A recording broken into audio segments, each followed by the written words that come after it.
La séance est reprise. L'ordre du jour.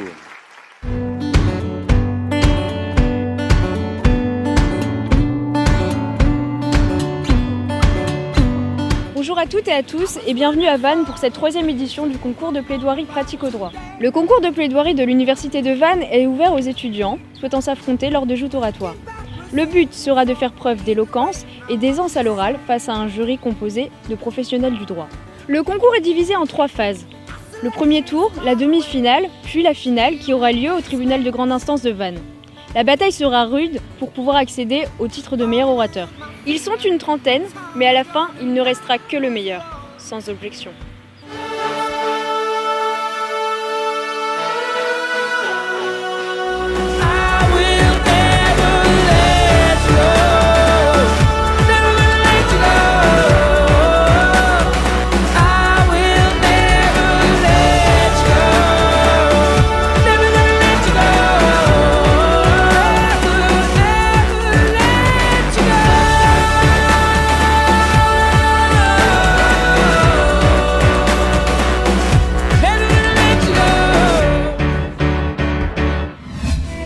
Ce concours est divisé en 3 tours, offrant chacun un exercice différent, allant de la simple défense à la confrontation.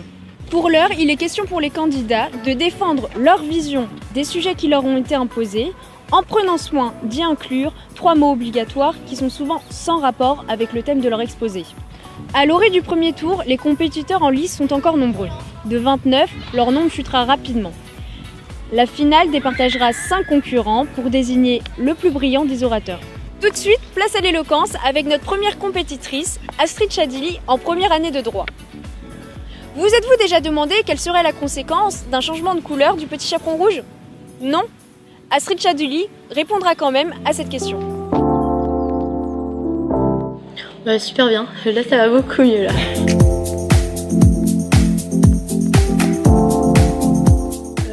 Fantastique.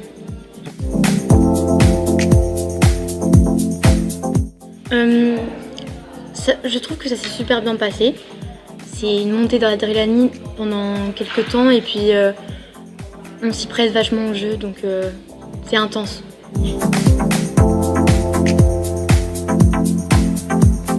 Je pense que ça apporte beaucoup d'assurance et ça permet de voir un peu mieux à quoi on va avoir affaire plus tard.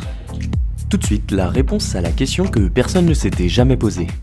Tel un entrepreneur, le Chaperon Rouge a décidé de révolutionner la routine littéraire en innovant par la couleur jaune.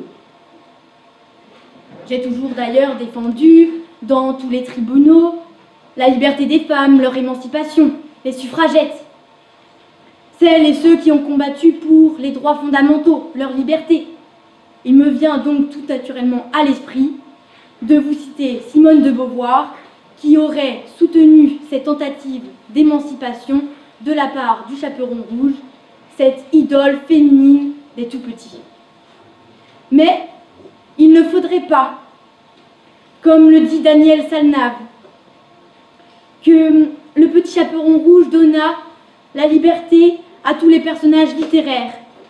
Car, comme nous le remarquons souvent, et surtout dans Shrek, un trop-plein de liberté donnerait une forme d'anarchie à notre société. Le petit chaperon jaune porterait haut et fort à la bannière de tous les révoltés contre ce que nomme la Boétie la servitude volontaire. Devrait-on soutenir l'aspiration qui peut être et paraître comme légitime contre l'ordre établi, à l'instar de Voltaire dans l'affaire Calas? Devrait-on soutenir ceux qui veulent se connaître eux-mêmes, selon le principe socratique, en risquant de se mettre à dos une certaine vision de l'intérêt général? Cependant, là, la décision me semble hâtive, inappropriée, démesurée. Il s'agit là d'une véritable rupture vis-à-vis de l'ordre établi, auquel nous adhérons tous. Mais je sais bien que au tempo mores, autre temps, autre mœurs, mais tout de même, il y a des limites à cela. Si encore il y avait eu un conseil en vue d'un consensus où Charles Perrault, entouré de ses plus fidèles confrères et collaborateurs, tels que les frères Grimm, Ésope, Anderson ou encore La Fontaine, des auteurs dont la notoriété en matière de contes est indiscutable, il y aurait pu avoir une certaine admissibilité, mais une décision du fait du prince, non. Ainsi, il s'agit d'une décision unilatérale, même parfois égoïste et capricieuse de la part de ce petit chaperon rouge. Et soyons lucides, sans avoir réfléchi à l'impact économique des produits dérivés, à l'incidence sociologique que cela peut entraîner sur le partage des générations.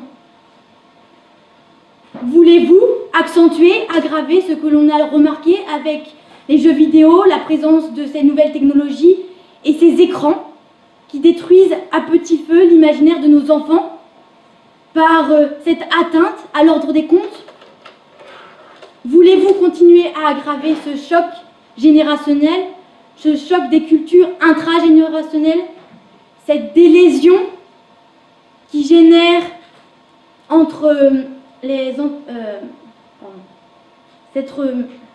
cette délésion généreuse entre les ascendants et leurs petits-enfants que génère la société moderne?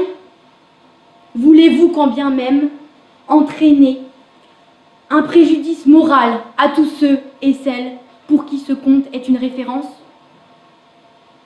Ainsi, s'agit-il là d'un élan de liberté de la part du chaperon rouge, ou alors plutôt un énième caprice au vu de son bas âge? Car comme nous le sachons, et ne l'oubliez pas, la liberté des uns s'arrête où celle des autres commence.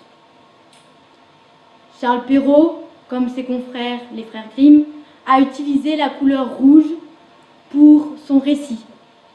Et si la couleur jaune était une couleur phare, dans ce cas, il l'aurait déjà intégrée à l'histoire. Nous le savons, la couleur rouge est emblématique. On la retrouve chez le Père Noël, également sur les bouteilles de Coca-Cola. C'est tout de même la boisson la plus mondialisée. Vous en conviendrez donc que c'est une couleur des plus fascinantes et des plus ambiguës qu'il soit. Elle anime nos sentiments les plus ancrés et les plus profonds en nous. Elle ravive notre flamme notre flamme intérieure et notre excitation. C'est une couleur qui nous émeut tous. En ce sens, elle a à la fois des critères contradictoires et complémentaires, des caractéristiques comme l'amour et la colère qui à la fois s'associent ou s'opposent. Cette couleur est significative de la sensualité. Elle est à la fois couleur du sang et du crime. On la remarque d'ailleurs chez Stendhal dans Le Rouge et le Noir, où le personnage de Julien Sorel symbolise l'amour violent qu'il éprouve à l'égard des femmes, comme quand il tue Madame de Rênal. De plus, en revenant sur le conte de Charles Perrault, on entrevoit une sorte de contraste entre l'innocence de la jeune fille et la couleur rouge, vive et éclatante de sa cape. Le loup va contre l'interdit en pénétrant dans la tentation de la chair, masqué par le rouge éclatant, comme j'ai pu le dire précédemment, qui anime la cape de cette jeune fille. Mais par ailleurs, prenons l'exemple du rouge à lèvres. Devrait-il lui aussi être jaune? En ce sens, il perdrait toute crédibilité auprès de la gente féminine comme masculine. Car le rouge n'est pas seulement esthétique, mais il est également et surtout symbolique. Si le chaperon rouge deviendrait jaune, il perdrait son âme, sa personnalité. Il sombrerait dans le décor jaune de l'adultère. Cette nuance quelque peu traître, d'ailleurs une des couleurs de l'empereur chinois. Il enlèverait le côté dramatique, la symbolique de l'histoire du petit chaperon rouge s'en allant chez Mère Grand. Mais voilà, je pense que je vais vous faire grâce de tout ce qui est entaché par la couleur jaune comme facteur d'ostracisme.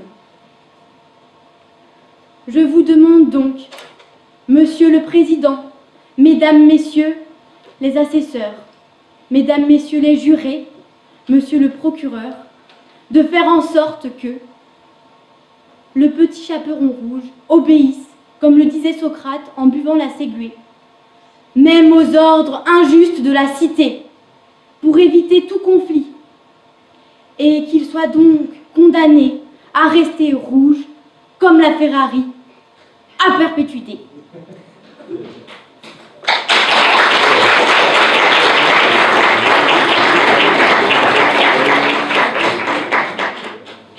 Moi, j'ai trouvé ça très bien. J'ai trouvé que le propos était original, qu'il y avait une vraie intelligence sur le fond et qu'il y avait une bonne éloquence. Vraiment, je pense que j'aurais été beaucoup moins bon que vous ne l'avez été aujourd'hui. Voilà. Une petite question simplement, je rejoins le propos qui vient d'être je suis dit dans ma vie. Est-ce que dans votre préparation, vous avez trouvé dans la littérature mondiale d'autres chaperons avec d'autres couleurs? À vrai dire, vu que je suis partie pour défendre la couleur rouge, je n'ai pas cherché à regarder s'il y avait eu d'autres couleurs pour le chaperon. Oui, il y a dû en avoir peut-être beaucoup. Même chez les Japonais avec un chaperon noir. Chez les Chinois aussi, il y a des jaune. Mais est-ce que vous avez choisi de traiter toutes les vertus en rouge? Est-ce qu'on n'aurait pas pu essayer de dire quelque part que ça pouvait être aussi un risque, que c'était une couleur dangereuse, que c'est peut-être ça qui attirait justement les inconvénients? Oui, mais oui, mais je suis tout à fait d'accord avec vous. Chaque couleur a ses points de vue négatifs. Cependant, je pense que ce qu'a voulu interpréter les écrivains comme Charles Perrault et les frères Grimm, qui par la suite ont repris cette histoire, c'est d'élaborer surtout ce contraste entre la peau claire de la jeune fille et le rouge, parce que à la fois on peut interpréter cette histoire aussi pas que pour les enfants, mais aussi pour les adultes. Le loup peut être par exemple l'homme, imaginons. Et je pense que cette couleur rouge, c'est la tentation de l'interdit. Je vais vous donner juste un exemple, par exemple, qui peut parfois être banal et complètement inapproprié dans ce cas-là. Mais quand moi je passe à côté d'une alarme incendie qui est rouge, j'ai tout de suite envie d'appuyer sur le bouton. Mais pourtant c'est interdit. Donc je pense que si c'était jaune, excusez-moi, mais le loup n'aurait jamais voulu essayer de manger le chaperon. Ouais. Alors moi je suis d'accord avec vous, je suis d'accord avec vous dès l'origine de votre propos. Je suis moi-même effectivement scandalisé que le chaperon rouge devienne jaune, et on ne sait plus comment l'appeler. Il y a telle urgence, alors je vous ferai grâce à la question que j'avais posée, comme je vois que vous êtes en L1, je me dis que la formation collégiale ici, dans un cas d'une telle gravité, n'est pas justifiée, il faudrait même aller en référé directement, tant l'urgence est importante, et effectivement je suis comme vous outré par ce changement, cette liberté, qu'est-ce qui lui prend quoi, voilà. Et du coup me vient donc une question, mais cette fois-ci alors vraiment fondamentale. Si le chaperon rouge est jaune, on n'est plus sûr de rien. Ah, c'est pas tout ça. Mais si le chaperon rouge est jaune, elle a quoi dans son panier? Ben voilà, ça veut dire qu'il va falloir tout changer à l'histoire. On ne saura pas si elle aura des saucisses à la place du beurre. Non mais franchement oui, c'est très contraignant. Et puis... La question est fondamentale. Oui. Non, et puis peut-être de l'alcool aussi. Enfin non, mais ça va aller trop loin. Il faut rester sur... C'est du rouge au jaune, moi je trouve que c'est déjà suffisamment dévergondé, oui, peut-être qu'elle a exactement. Dans son panier. Y a-t-il d'autres questions? Merci beaucoup. Merci à vous. C'est une très jolie performance qui ouvre cette première partie du concours de plaidoirie. C'est avec un tout autre sujet qu'elle va se poursuivre avec une nouvelle candidate. Mais avant de reprendre les hostilités, faisons connaissance avec Maître Sylvain Lemeur, membre du jury et avocat, qui nous confie son opinion sur l'événement.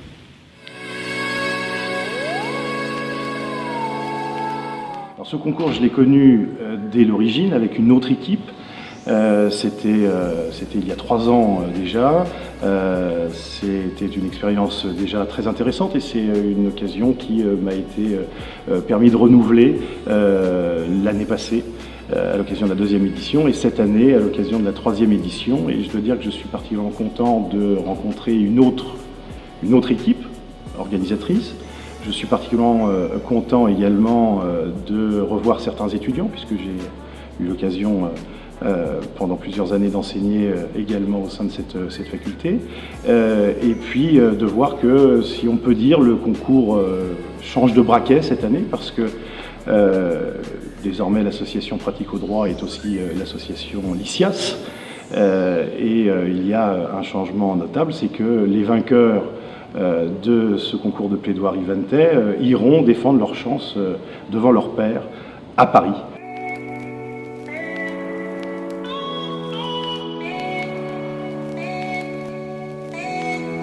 C'est l'occasion de se confronter à ce qui sera peut-être leur métier plus tard, parce que c'est vrai que les études de droit mènent à énormément de professions différentes, mais l'ensemble de ces professions vont impliquer nécessairement la prise de parole en public, devant un public plus ou moins restreint ou plus ou moins vaste. Et c'est vrai que c'est le premier contact que les étudiants ont peut-être avec un public, avec un jury constitué. Je pense par exemple que c'est une expérience qui peut leur être également importante en termes de confiance et d'estime en soi pour la préparation, par exemple, de concours administratifs, la confrontation à un jury d'examen. En ce qui concerne les lycéens, déjà je dois saluer leur courage et leur passion pour certains, parce qu'on voit déjà qu'ils se dénotent et qu'ils se détachent parmi certains d'entre eux une certaine passion et de certaines qualités oratoires. Et j'espère que cela pourra être le moyen pour eux de rejoindre les rangs de la faculté de droit de Vannes, bien évidemment, ou de toute autre fac si cela leur plaît. Mais je pense que c'est pour l'ensemble des étudiants et des participants quelque chose qui est important pour leur formation. Leur formation à l'âge adulte, dans l'âge adulte, leur entrée dans l'âge adulte et leur formation juridique plus particulièrement. Les sujets étaient extrêmement divers et variés, très riches. Certains étaient davantage juridiques, d'autres concernaient plus la culture générale. Je crois que j'ai un petit faible pour le sujet qui concernait la vie en rose. Faut-il voir la vie en rose ? Et je dis bien peut-être, si j'avais eu l'audace de participer, j'aurais pu terminer, puisque tout se termine en chanson, j'aurais peut-être même pu terminer en chanson. Merci à Maître Lemeur pour sa participation. Et maintenant, retour aux plaidoiries. Voilà une question que vous êtes sûrement déjà posée. La bêtise se mesure-t-elle ? Tiffaine Bouglon, étudiante en 2e année de droit, répondra à cette question en plaçant les mots escargot, épine et Malcolm. Je m'appelle Tiffaine Bouglon et je suis en 2e année de droit à l'UBS à Vannes. Ça s'est plutôt bien passé, je suis contente de moi. J'ai eu un bon retour d'un grand professeur, donc je suis contente.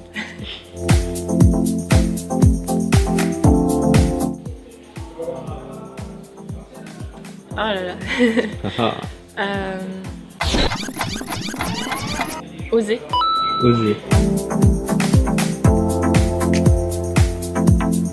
Mais en fait, on se met en danger, on sort de sa zone de confort. On n'est pas dans une attitude passive comme on l'est 99% du temps à la fac de droit.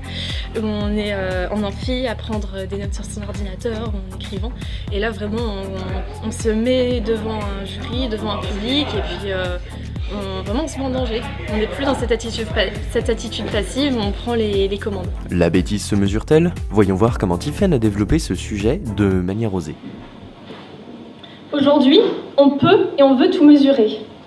À l'origine, l'homme mesurait des choses réelles et concrètes, dans le domaine de la construction notamment, dans le but d'assurer son existence.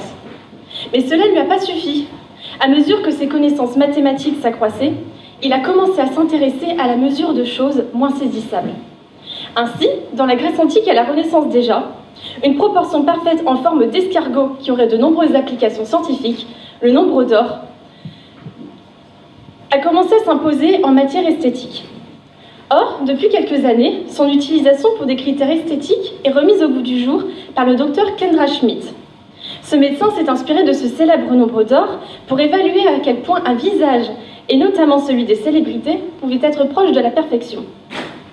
Une fois le visage analysé et soumis à une équation, on obtient un chiffre compris entre 1 et 10, 10 correspondant à l'adéquation parfaite avec ce nombre d'or, et donc à la perfection.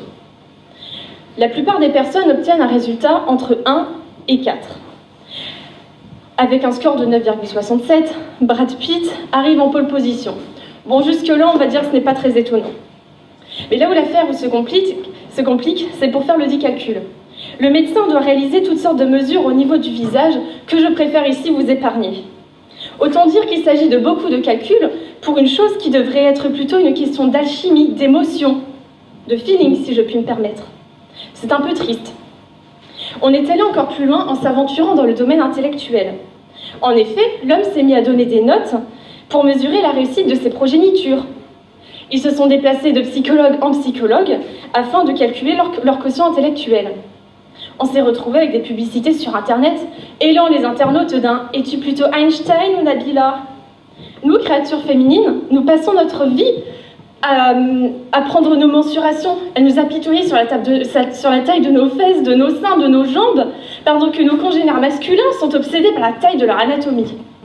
Quand je vois un tel niveau de bêtise, je me dis que finalement, là aussi, on devrait en profiter pour s'engouffrer dans la brèche et se lancer dans la mesure de la bêtise. Après tout, à vouloir tout calculer, au point de tenter de calculer l'incalculable, peut-être est-ce le moment d'aller au bout de cette volonté. Y aurait-il différents niveaux de bêtise? Peut-être vais-je faire preuve moi-même de preuve de bêtise en tentant de la mesurer. Je suis un serpent qui se mord la queue, mais dans l'unique but d'ôter l'épine de son pied. Ernest Renan disait que la bêtise est la seule chose qui donne une idée de l'infini. Quant à Albert Einstein, il énonçait que deux choses sont infinies, l'univers et la bêtise. Mais en ce qui concerne l'univers, je n'en ai pas la certitude absolue. Comment donc mesurer la bêtise quand on considère qu'elle est l'incarnation de l'infini? Mathématiquement, le propre de l'infini est qu'il n'est pas calculable. Mais à un moment, il faut être un peu plus pragmatique. Et la rigoureuse personne que je suis, j'espère future juriste, a accepté de relever cette mission. Laissez-moi vous démontrer d'abord que la bêtise a plusieurs niveaux. Quand j'étais enfant, j'étais convaincue que lorsqu'on avait très mal au ventre, parce qu'il y avait un petit bout de nous qui brûlait très fort et que du coup on devait aller à l'hôpital parce qu'il fallait l'enlever, c'était le l'appendicite. Cela correspond donc à la première définition que nous pouvons donner à la bêtise. Un manque d'intelligence, une forme de sottise. Un été, alors que j'avais 6 ans, avec ma sœur, nous dînions chez des amis de mes parents. Ces amis étaient particulièrement fiers d'un achat qu'ils venaient de faire. Une superbe décapotable, flambant neuve, la carrosserie si reluisante que l'on pouvait s'admirer dedans. Je ne sais pas ce qui nous a pris, à ma sœur et moi, mais les faits sont là. Nous l'avons barbouillé debout. Bon, certes, il avait plu les jours précédents. Une telle stupidité correspond donc à la deuxième définition que nous pouvons donner de la bêtise. Une action irréfléchie, imprudente ou répréhensible. Dans le cas présent, c'est effectivement un peu plus irréfléchi. Imprudent, bon, nous sommes passés à ça de la Troisième Guerre mondiale. Répréhensible, autant vous dire que la suite des vacances ne s'est pas passée comme nous l'espérions. Aujourd'hui, j'ai grandi, et lorsque je voyage, bien que je ne sois pas d'une nature particulièrement dépensière et raisonnée, j'aime bien rapporter un petit quelque chose de mes vacances. Je me suis ainsi retrouvée un jour à acheter une sorte de petit personnage atroce, ressemblant à une bactérie, enfin vous voyez le genre, d'une matière collante, molle, peu ragoûtante. La dépense de cet argent dans une bêtise nous amène donc à sa troisième définition, une chose futile, sans importance. On imagine donc bien, et mes exemples le montrent, je l'espère, qu'à chaque type de bêtise va être associé un degré de jugement. Ainsi, mon ignorance face à l'appendicite, et non le lapindicite, est-elle plus ou moins grave que la stupidité dont ma sœur et moi avons fait preuve cet été-là? La personne lambda qui ne réfléchit pas et met un plat en métal à réchauffer dans son four à micro-ondes. Et on peut très bien imaginer les conséquences de cet acte. Bon, un indice, ça fait boum. Malcolm et Reese, de la série du nom du premier, qui font un concours de celui qui mangera le plus de produits périmés au réfrigérateur au risque de se rendre malade. Le capitaine du Titanic, qui ne sait pas anticipait sa trajectoire et ne réussit donc pas à éviter l'iceberg, entraînant ainsi le naufrage du navire et la mort de 1500 personnes. Sont-elles, toutes ces actions, à mettre toutes sur le même plan? Cela nous amène également à considérer qu'il y a plusieurs degrés de bêtise en fonction de la gravité. Dans le premier cas, où je fais exploser ma maison, ma foi, c'est une belle bêtise. Et non seulement je ne pourrai pas déguster ce délicieux plat, mais il faudra également reconstruire toute ma maison. Et nul doute qu'un fort contentieux en responsabilité civile m'opposera à mes assurances. N'imaginons même pas le cas où j'ai fait des victimes car je n'habite pas seule, et que même si je maudis tous les jours ma famille, ma foi, les voir finir en une explosion de boulettes de viande n'est pas une perspective qui m'enchante particulièrement. Dans le second cas, les enfants encourent une belle indigestion et une flopée de problèmes physiques. Les parents devront les soigner alors qu'ils sont déjà bien occupés à gérer au quotidien tant de bêtises. Enfin, que voulez-vous rajouter au fait que la bêtise du capitaine du Titanic a coûté la vie autant de personnes? Mais une difficulté se présente. Le bête est intelligent. Par sa bêtise, il trouve le moyen d'embêter les autres, c'est-à-dire de réduire l'intelligence de ses congénères. Le bête ne se contente pas de sa propre bêtise. La bêtise, elle se partage, comme un bon vin. Elle mûrit avec le temps pour exploser de toute sa saveur en bouche. Et à ce moment-là, elle y laisse un goût tannique, rond, lourd, entier. Elle parcourt votre sang, elle s'infiltre dans les canaux de votre cœur et vous contamine. Elle arrive à votre cerveau, elle engourdit votre langue et chaque action tombe sous sa coupe. Sur le moment, vous ne vous en rendez pas compte. Au mieux, vous le savourez. Quoi qu'il en soit, il est trop tard, elle vous a gagné. Vous voilà avec une bonne cuite de bêtises. Moi, je n'aime pas être ivre. Je n'ai plus les idées claires, je ne peux plus raisonner. Certes, j'apprécie cette valse d'insouciance dans laquelle je suis entraînée, mais je tiens à garder le rythme, à ne pas valser dans les chandeliers, déchirer ma robe en dansant dessus. Si je devais résumer le but de ma vie, ainsi, je dirais qu'il consiste à esquiver la bêtise. En effet, le bête, lui, déchire tout sur son passage. Il est partout, sur Énergie 12, entre 2 Nabila, 3 disputes pour du shampoing, 2 infidélités de Jean-Kévin. Pour se prémunir des imbéciles, et de leurs bêtises a fortiori, il faut être capable de les repérer. Vous n'êtes jamais à l'abri de la bêtise. Un moment d'égarement, et vous voilà perdu. Mais cela nous renvoie à la grande difficulté suivante. Comment mesurer la bêtise? Si l'on s'est précédemment accordé à dire qu'il existait différents niveaux de bêtise, cela reste bien flou. Il nous faut des critères, des moyens pour mesurer, des instruments géométriques intellectuels. En somme, nous sommes en train de nous demander si l'on peut adopter une démarche scientifique pour mesurer la bêtise. Si ce qui vaut pour les sciences dures, les sciences de la nature, peut valoir pour une forme de scientificité adaptée. Or, pour Claude Lévi-Strauss, les sciences humaines ne sont des sciences que par flatteuse imposture. Elles se heurtent à une limite infranchissable, car les réalités qu'elles aspirent à connaître sont aussi compliquées que les moyens mis en œuvre. Elles seront donc toujours incapables de saisir leur sujet. Cela signifie que le rapport entre le sujet, moi, et mon objet, la bêtise, est particulier. Il y a une identification partielle, en ce sens que le sujet, à savoir moi, est un homme, et que les moyens intellectuels que je mets en œuvre sont orientés par ma nature d'homme. C'est l'homme qui observe l'homme. Mais alors, juger la bêtise des autres me garantit-il instantanément de ne pas être bête ? Ou au contraire, cela ne voudrait-il pas signifier que juger la bêtise des autres, c'est être bête soi-même? De la même manière, certains philosophes affirment que pour cette raison, la nature du lien social échappe totalement à notre connaissance et ne peut qu'y échapper. À l'instar des sciences sociales, la bêtise relève donc de l'inconnaissable. Le problème qui se pose est donc bien celui de la perspective de celui qui est en position de juge. Où nous situons-nous lorsque nous parlons de bêtise?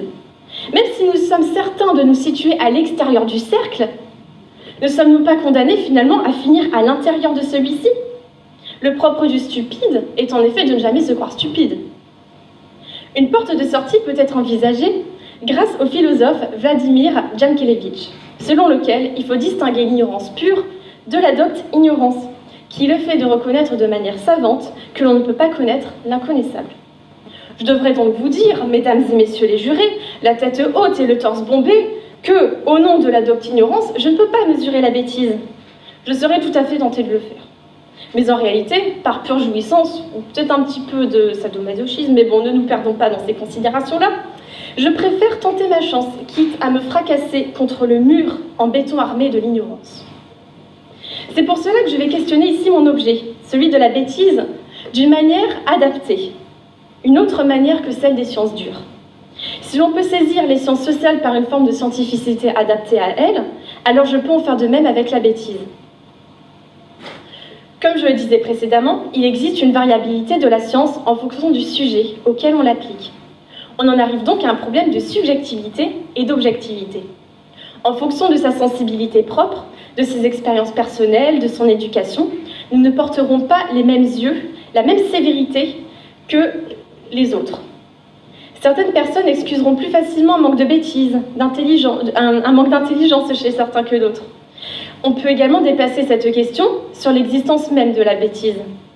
Ainsi, dans le premier cas, là où cela fait débat, c'est que l'on n'est pas d'accord sur le degré de sévérité, alors que dans le second cas, le fait même qu'il y ait bêtise fait débat. Je dirais que dans ce cas, la situation est bien plus délicate, plus grave, puisqu'il n'y a rien de plus difficile que de faire admettre l'existence d'une chose à une personne convaincue de son absence. Cela nous ramène donc à la mesure de la beauté que j'évoquais plus tôt. Ne sont-ce pas beaucoup de calculs pour ce qui devrait relever d'une émotion? Cependant, à un moment, il faut bien dépasser la subjectivité du débat pour faire consensus. C'est pour cela que le droit a été créé, par un corpus de règles en majorité textuelle, des instruments de réglementation, de contrôle, voire de répression. Nous mettons en place, afin de poser une bonne fois pour toutes, une échelle de gravité de la bêtise. Mais est-ce acceptable que le droit porte un jugement pour tous? Évidemment, dans une société, il est important de mesurer les choses pour y apporter une réponse. C'est là-dessus que, il me semble, est bâti le droit pénal. Il prévoit pour chaque bêtise une peine qui devrait être appliquée. Ainsi, par exemple, l'article 221-1 du Code pénal punit de 30 ans de réclusion criminelle le fait de donner volontairement la mort à autrui, ce qui constitue un meurtre. Pour autant, devons-nous accepter un système qui nous empêche d'apporter une réponse subjective, un jugement en notre âme et conscience? En tout état de cause, il ne faudra pas oublier, enfin, que la bêtise s'apprécie en fonction de l'époque. En cherchant à tout mesurer, ne rentrons-nous nous-mêmes pas dans le système que nous cherchons à combattre? Qu'est-ce que cela nous apporte de mesurer la bêtise? Qu'est-ce que cela m'apporte de savoir si certaines bêtises sont plus graves que d'autres? Si certaines sont excusables, si d'autres sont inexcusables ou encore si elles le sont partiellement? Est-ce une satisfaction de me sentir supérieure en me disant que moi, je connais la théorie du contrat social, je connais les origines de l'equity en Angleterre, je sais pourquoi il est particulièrement risqué pour un gouvernement de faire passer un texte selon la procédure prévue à l'article 49.3 de la Constitution, contrairement à mon interlocuteur? Je pense que cela doit nous permettre au contraire de l'endiguer. On ne combat bien que les choses que l'on connaît. C'est pour cela, d'ailleurs, que l'on fait davantage souffrir ce que l'on aime. On les connaît, on sait où appuyer pour faire mal. Eh bien, pour la bêtise, c'est pareil. Si l'on sait comment la qualifier, à quel degré, en matière de gravité, elle se place, on peut y apporter une réponse. Mais encore une fois, en faisant cela, ne nous laissons-nous pas parasiter par une bêtise de plus en plus prégnante? Pire, ne nous donnons-nous pas l'occasion de passer à côté de réelles opportunités? Je m'explique. À tout réglementer, à tout chercher à qualifier et à combattre, ne passons-nous pas à côté de choses qui pouvaient sembler dans un premier temps ressembler à des bêtises sans nom, mais qui se révèlent tout autre par la suite? Prenons le cas de l'apprenti confiseur à Cambrai. Il se trompe dans sa recette et donne finalement naissance aux délicieuses et désormais célèbres bêtises de Cambrai. Tout portait à croire qu'il y avait une bêtise, mais la suite on a décidé autrement. La bêtise ne serait donc pas forcément bêtise. Demandez à Christophe Colomb, enfin bon, il faudra d'abord passer par un voyant, il me semble, parce qu'il n'est plus de ce monde. Donc demandez-lui s'il était fier de lui lorsqu'il a cru accoster en Inde en 1492. Grâce à sa bêtise, nous buvons tous aujourd'hui du Coca-Cola. Enfin, pas moi, mais c'est pas grave. Nous naviguons tous les jours sur Google grâce à lui. Bon, pas moi non plus, j'utilise DuckDuckGo, mais qu'importe. Et grâce à lui, nous soutenons tous la candidature de Donald Trump à l'élection primaire des Républicains. Ah non, en fait, excusez-moi. Ce qui semble être, dit ainsi, une bêtise, biaise complètement ce que l'on souhaitait mesurer. puisque l'on se retrouve face à un point de fuite. En fait, le bête est-il si condamnable? Le bête doit-il être rejeté dans sa globalité? Il y a des moments où l'on ne peut s'empêcher de faire des bêtises. Cela s'appelle l'enthousiasme. Les bêtises qui ont lieu à ce moment-là, j'ai envie de plaider, là, tout de suite, non coupable pour elles, car sans elles, le monde serait tellement plat et ennuyeux. Je plaide pour les erreurs, les bêtises assumées, qui deviennent des choix assumés. Mais je continuerai ma croisade jusqu'à la fin contre la bêtise avec un grand B, l'ignorance, la sottise dans toute sa splendeur. Là-dessus, je remets mon destin entre vos mains. À vous, mesdames et messieurs les jurés, de juger maintenant de ma bêtise à l'aune de toutes ces inepties dont je vous ai immergé depuis quelques minutes. Car n'oubliez pas, comme le disait Pierre Perret, on est toujours le con de quelqu'un. Pressée, Madame Bouglon s'en va sous les applaudissements, mais elle revient tout de suite pour les questions.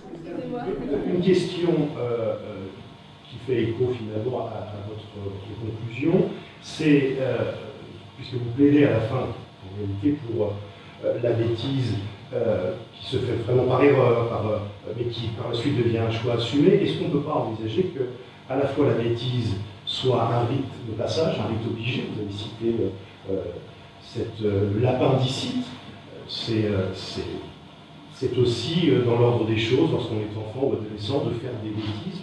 Donc là aussi, il y a un rite de passage, on doit être honnête. Et puis je pense peut-être aussi qu'il existe une bêtise qui se cultive.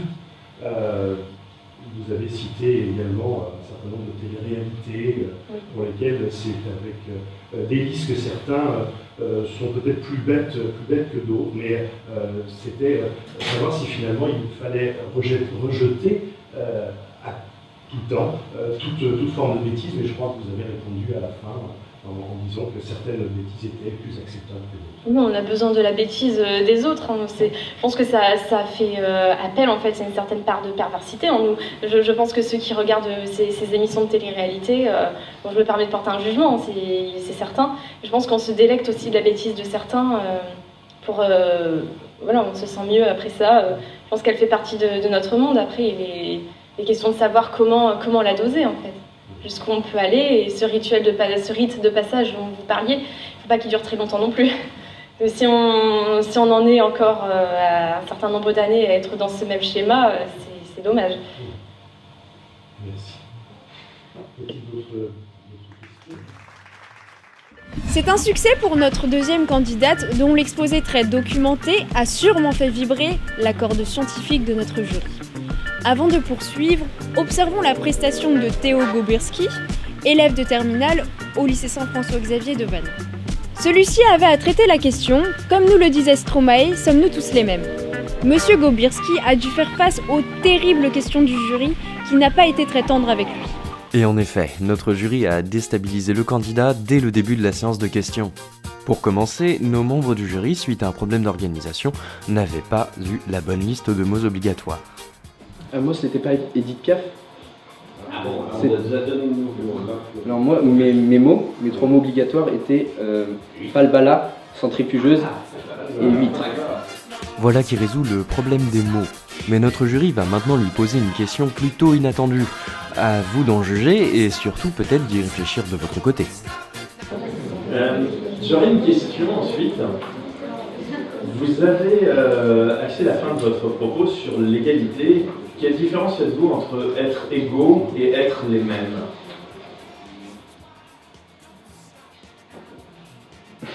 Alors,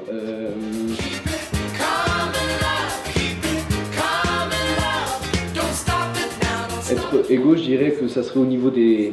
Je pense que ça serait au niveau des lois et des droits que nous avons, tandis que être les mêmes, ça serait plus du côté...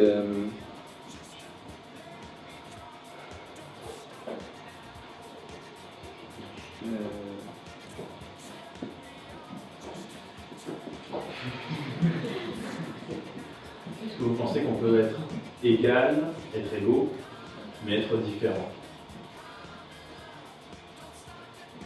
Oui, on peut être égaux en droit, mais différent au niveau de notre apparence, de notre comportement. D'accord. Il y a plus de valeur d'intérêt à la diversité ou à l'uniformité?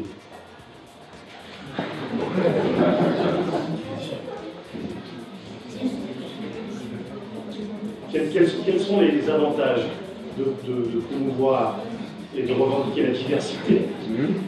Est-ce qu'il n'y a pas non plus des intérêts à être uniforme ou unique? Et donc tous un peu standard. Donc je pense que être uniforme serait comme être original, se démarquer de la population, mais tout en gardant les mêmes droits pour tous. Je dirais ça. Voilà une question très intéressante, mais qu'il est extrêmement difficile de développer dans un aussi court laps de temps. Il reste à aborder la question de ces mimiques que nous aurions pu voir comme une forme de signature originale, certes.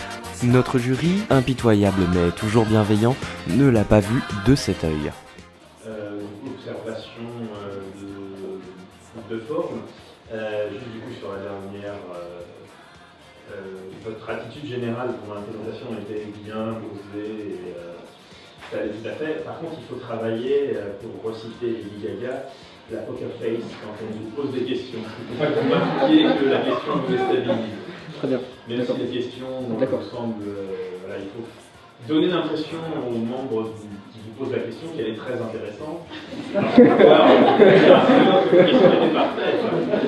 Mais voilà, il faut lui faire sentir que vous la trouvez intéressante, bien trouvée, même si elle est complètement à côté. Ce n'est pas le cas de la sienne. Hein. Je veux dire, ça arrive que, notamment en conférence, on pose des questions qui n'ont aucun rapport avec ce que vous venez de dire, qui prouvent qu'on ne vous a même pas écouté. Mais il faut arriver à faire, à ne pas se faire sentir à la personne qui vous pose la question. Ouf, c'est terminé. Eh ben, c'était pas si pire. Il est maintenant grand temps de retrouver Clotilde qui va nous présenter notre prochain compétiteur. Si ces mimiques ont provoqué beaucoup de réactions dans la salle et au sein du jury, c'est avec beaucoup de style qu'il a bravé les interrogations terribles de nos juristes. Voici venir notre dernier candidat de cette première partie, Victor Gallou, étudiant en Master 2 de droit, qui avait à traiter le sujet « Le divorce est-il synonyme de mariage ?» Il devait placer les mots « chardonnay », « gourmandise » et « alléluia ». Victor Gallou, 25 ans, Master 2. Là, tout va bien actuellement, vu que la plaidoirie vient d'être terminée, donc le stress est retombé. Culot, très bien. Ça s'est bien passé, en tout cas j'ai l'impression. Le jury avait l'air plutôt sympathique et m'a pas trop émis de critiques trop méchantes. Donc c'est assez satisfait et content d'avoir participé au concours.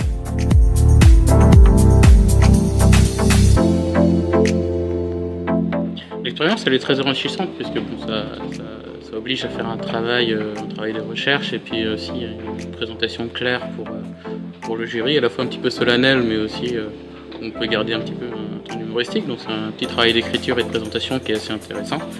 Et une fois que vous commencez, bon, c'est un peu comme tous les oraux, toutes les présentations, quoi. Une fois que c'est parti, on est dans le bain et puis on voit à la fin ce que ça a donné et puis visiblement c'était ça a été assez bien accueilli, donc c'est toujours assez satisfaisant quand les personnes le disent, quoi. Le divorce est-il synonyme de mariage? C'est maintenant à Victor Gallou de jouer. Le divorce est-il synonyme de mariage? Lorsque j'ai vu ce sujet, je me suis dit qu'on devrait poser la question à Eddie Barclay. Eddie Barclay, l'homme au costume blanc, 8 mariages, 8 divorces. C'est une évidence. Et puis, je me suis dit, à l'opposé, essayons de chercher un contre-exemple, et j'ai pas eu à chercher très loin. J'ai pensé à mes grands-parents. Mes grands-parents qui, très solennellement, chez eux, ont célébré l'année dernière leur 70 ans de mariage. Bon, je me suis renseigné, j'ai vu que le record était à 82 ans, donc c'est tout le mal que je leur souhaite. Mais, trêve de plaisanterie, de particularisme, allons vers le sujet. Le mariage, qu'est-ce que le mariage? Le mariage, nous sommes étudiants en droit, nous sommes lycéens, nous avons vu que le mariage est une union entre deux individus, peu importe leur sexe, qui souhaitent, via cet acte, aboutir à une vie en commun et fonder une famille. Le divorce, quant à lui, qu'est-ce juridiquement? Le divorce, c'est l'acte qui met fin aux effets du mariage. Peut-on mettre un signe égal entre ces deux notions? Telle est la question. Étudions ce que nous fait penser ces notions. Le mariage a une connotation positive. Le mariage, c'est un événement heureux. Le mariage, c'est une cérémonie. Le mariage, c'est du bonheur entre deux époux. C'est également un repas que l'on partage avec ses amis, où on fait la fête. On boit du champagne. On boit... Bon, restons limités. Un verre de chardonnay suffira. Un petit peu de caviar. Et puis, voilà. Le divorce, en revanche, c'est une épreuve. Le divorce, c'est une difficulté. Le divorce, c'est un sentiment d'échec. En ce sens, on a du mal à penser que le mariage serait synonyme de divorce, tant les notions paraissent opposées. Mais qu'entend-on véritablement par le terme synonyme? Est-ce que synonyme revient à mettre un signe égal entre mariage et divorce? Est-ce que synonyme, ce serait plutôt quelque chose qui serait comparable, qui serait semblable? Est-ce que synonyme serait quelque chose qui aurait pour conséquence? Est-ce que le mariage a pour conséquence définitive d'amener à un divorce? Lorsqu'on étudie les statistiques, on observe en 2014 que 240 000 mariages ont été célébrés. Sur la même année, 130 000 divorces ont été prononcés. Vous me direz, on ne peut pas mettre un signe égal. Pas forcément synonyme. Pour autant, on constate aujourd'hui qu'un mariage sur 3, voire même un mariage sur 2 en région parisienne, mène vers un divorce. On peut imaginer une certaine forme de comparaison. Mais ce n'est pas le cas, bien sûr, pour tous les mariages. Alors, aujourd'hui, on peut également s'interroger sur la dimension religieuse du mariage. Parce qu'on a étudié la dimension juridique, mais la dimension religieuse. Est-ce que dans tous les cas, il est possible d'avoir un divorce dans toutes les religions? Étudions les 3 religions majeures. Dans l'Église catholique, il est impossible de divorcer. Dans l'Église catholique, on va faire son mariage, on est devant le prêtre, toute la salle va crier Alléluia, et puis ça va se terminer, et il n'y aura pas de possibilité de divorce. En revanche, la religion musulmane et la religion juive, le divorce est possible. On peut avoir une certaine forme de similarité dans ces cas-là. Mais jouons un petit peu plus sur les termes. J'ai dit tout à l'heure qu'un mariage pouvait avoir une connotation positive. Mais un mariage entre deux personnes, on a une personne qui, avec son conjoint, son époux, son épouse, va vivre un véritable emprisonnement. Toute sa vie, et qui lui jure fidélité. Alors qu'un divorce, on peut également voir ça comme une forme d'émancipation de l'individu qui veut pouvoir s'extraire de son mariage. On peut donc tout à fait inverser les connotations pour avoir une connotation positive sur le divorce et une connotation négative sur le mariage. Ce en quoi on peut dire que les connotations sont synonymes, tout du moins différenciées. Étudions l'aspect de l'accointance des intérêts. Qu'est-ce que je veux dire par là? On a beaucoup entendu parler d'intérêt mutuel ou d'intérêt singulier. On dit qu'on se marie par consentement mutuel, mais on se divorce aussi par consentement mutuel. On peut se marier par intérêt, par richesse, pour se dire qu'en divorçant plus tard, on pourra retirer une partie de la richesse de l'autre époux. On peut également se marier, puisque parfois les lois de notre pays sont parfois difficiles en termes d'acquisition de la nationalité, de la citoyenneté. On peut se marier pour acquérir la nationalité, on va rester sur le sol français. C'est un intérêt purement singulier, purement individuel.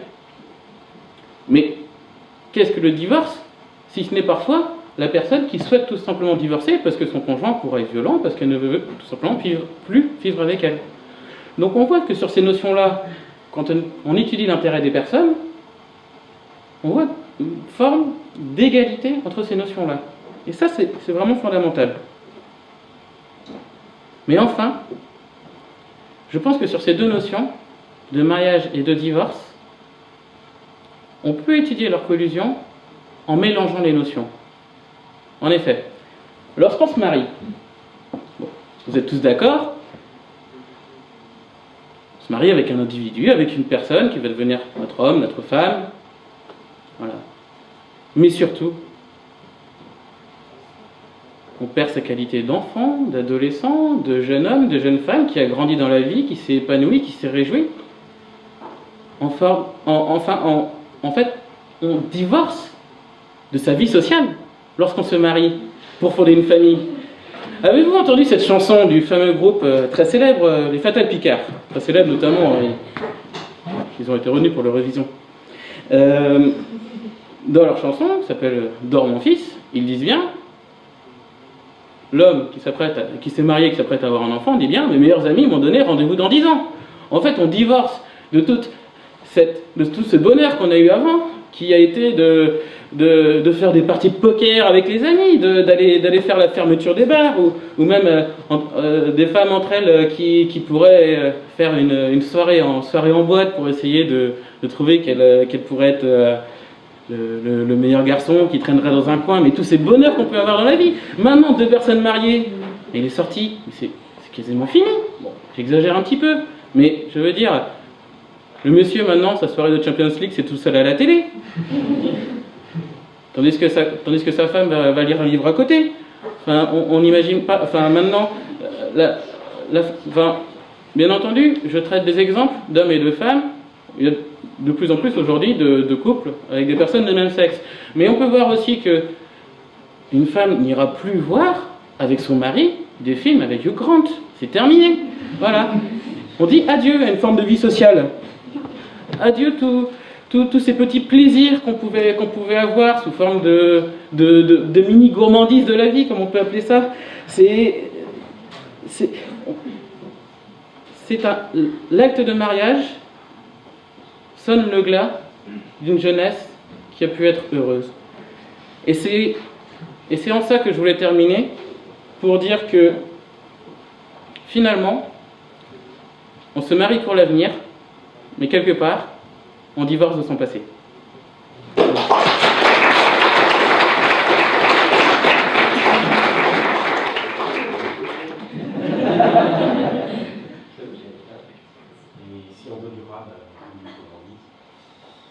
Moi j'ai bien aimé votre idée selon laquelle effectivement le mariage c'est un peu un divorce déjà de toute la période de l'enfance, de la jeunesse. C'est pas tellement des questions que j'ai à vous poser, c'est peut-être plus des observations. Moi j'ai bien aimé le fait que vous soyez très détaché de vos notes et avec une diction assez posée, calme, et moi j'ai beaucoup aimé cet aspect, et puis cette conclusion que vous avez présentée est assez bonne. Voilà, c'est la première observation. Je ne sais pas si je n'ai pas beaucoup de questions réellement. Moi je reprends exactement les questions de mon enfant, dans quelques notices. Vous étiez première l'excellente idée de mettre un costume, c'est bien, c'est une réunion solennelle. C'est pas mal, au niveau de l'expression verbale, ça serait étonnant. Le premier, il reste à ne pas suivre sérieusement voilà. En ce qui me concerne, on a vu la meilleure date, mais bon, je vais faire ça comme je peux. Bravo, puis on sent que c'est travaillé, c'est là, c'est beaucoup d'humour, mais du fond. C'est bien. La future date. Ok. Persistez dans vos herbes.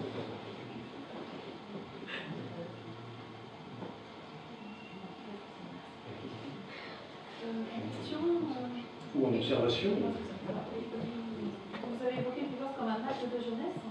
Moi, de mon côté, les personnes qui divorcent, elles ont 50, 60, 60 ans. Un acte de jeunesse? Non, un acte de... Lorsque j'ai sur ma dernière partie, c'est un acte de...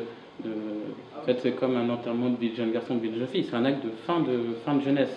C'est vrai que j'ai pas forcément évoqué d'âge sur l'âge du divorce, la durée de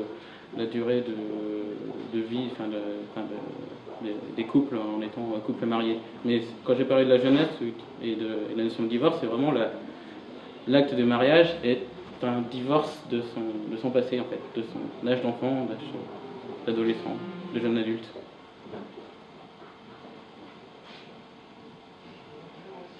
Moi, je rejoins ce qui a pu être dit effectivement sur votre aisance et aussi la manière dont vous avez préparé ce sujet.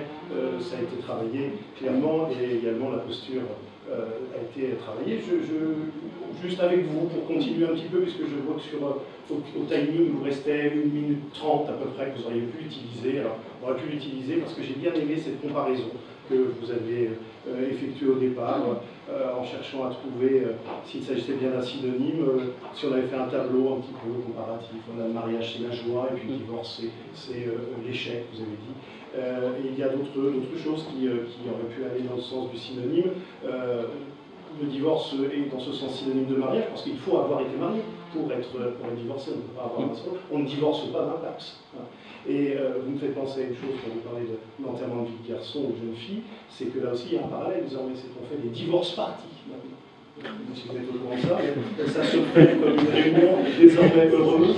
Alors ça ne serait plus non plus le signe d'un échec à venir, mais celui d'un échec passé pour une nouvelle renaissance.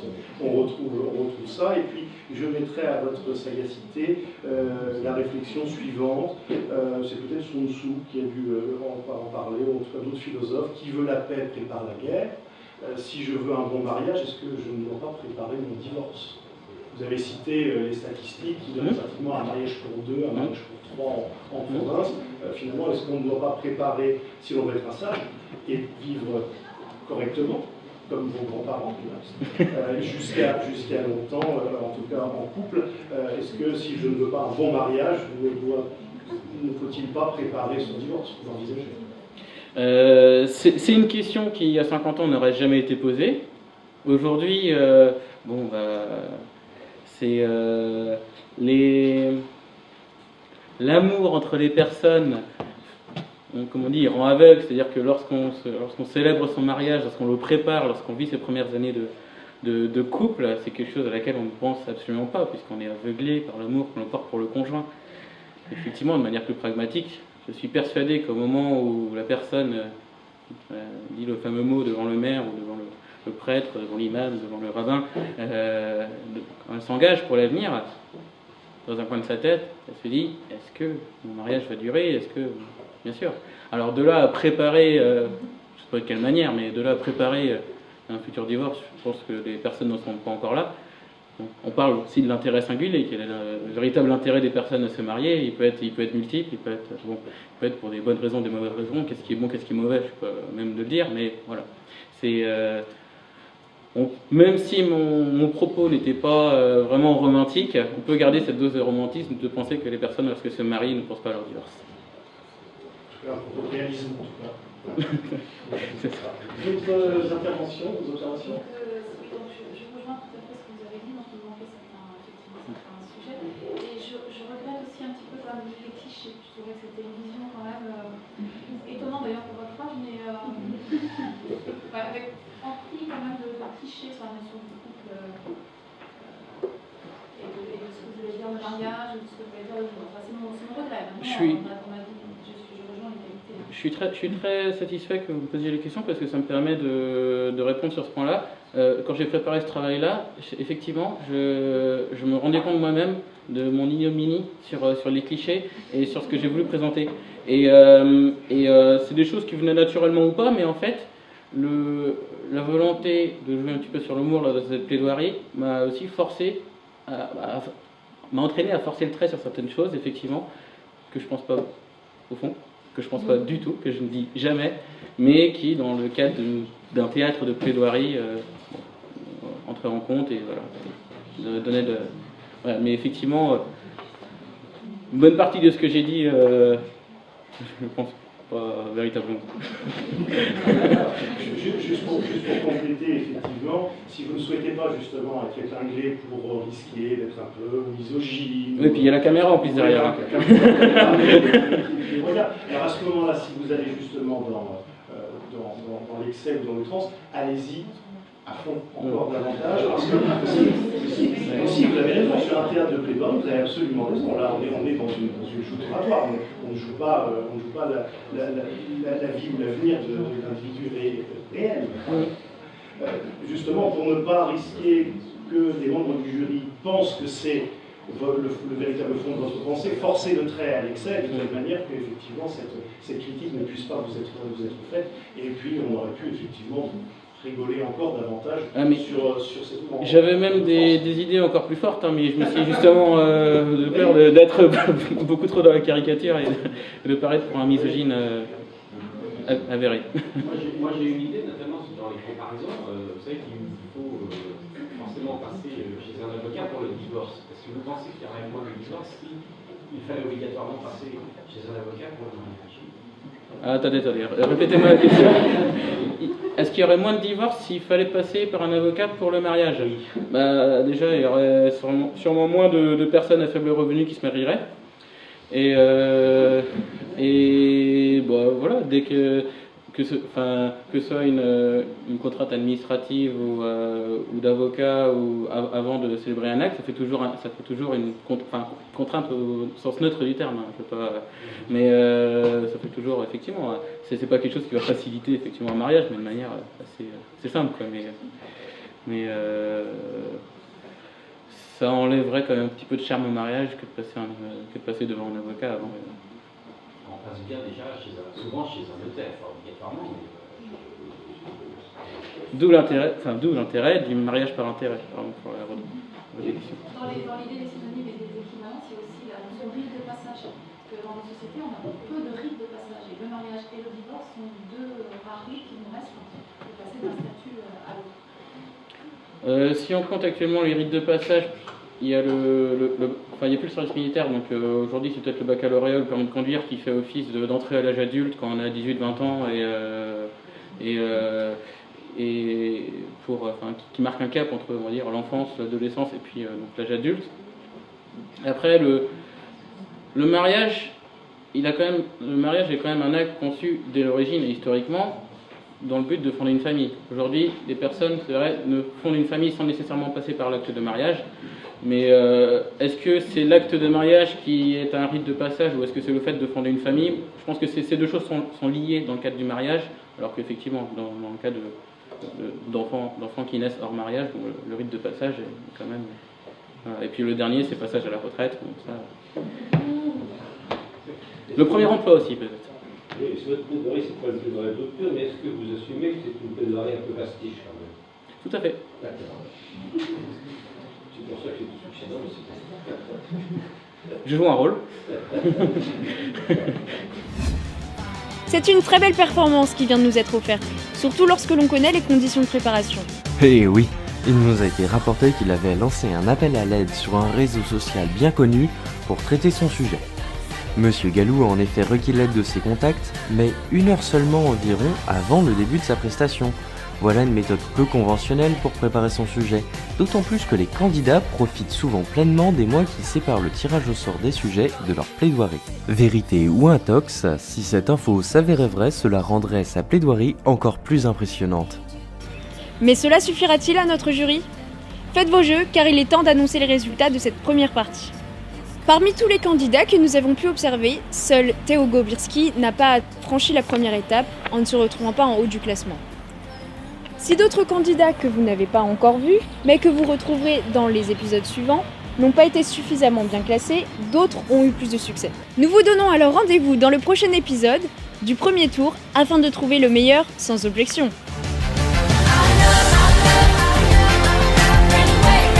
À reconnaître ces comptages, mais ce, 1 heure avant la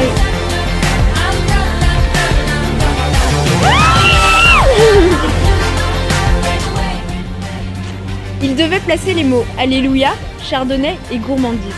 Mais attention, ce candidats. Des kilomètres de bêtises.